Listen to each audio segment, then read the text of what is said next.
In just a matter of hours, rock music legend Gene Simmons of the band Kiss will testify before the Senate Judiciary Committee over the American Music Fairness Act. This bipartisan bill would require radio stations to pay artists when they broadcast their songs, ending a decades-old exemption in U.S. copyright law. The move would align with digital streaming services that already pay royalties. Reports are saying already 18 conservatives have signed this letter are in full support of this legislation. So I'd like to welcome in entertainment lawyer at Lovell firm, Tre Lovell.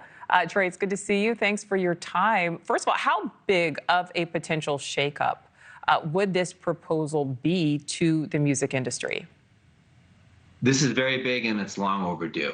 As some background for your viewers, revenue streams for performers come in a variety of ways. They come in from streaming organizations such as Pandora or Sirius Radio, from downloading off of iTunes or Spotify or Amazon. If the performers are performing live, they get paid. If their songs are in film or television shows, they get paid.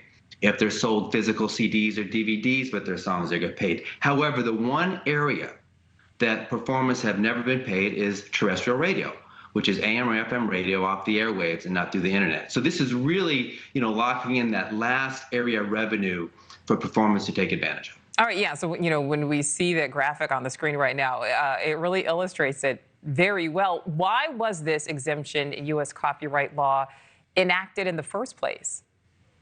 Well, copyright law does not really recognize the performance. It recognizes who owns the underlying music, and it recognizes who owns the sound recording. But the performance has never really been a separate copyright part. And so throughout the music history, songwriters and publishers, those that own the underlying music, have always been paid well. And then the sound recordings that are owned by the labels, they make money as well. The performers, have kind of lagged over the years, but through mainstream internet and things like that, they've kind of caught up to paying the performers. But for some reason, it's never caught on with terrestrial radio. And so, as I said, this really has been overlooked for a long time. A lot of people have talked about it for many years, and finally we're getting down to making a difference and covering it. All right, Tre, so the National Association of Broadcasters is actually speaking out against any changes. Talk a little bit more about that argument, and will this come down to kind of whichever side does a better job of lobbying these lawmakers? Yeah, so on the side of the radio stations, their argument is large economics. They say, listen, our profit margins are so thin.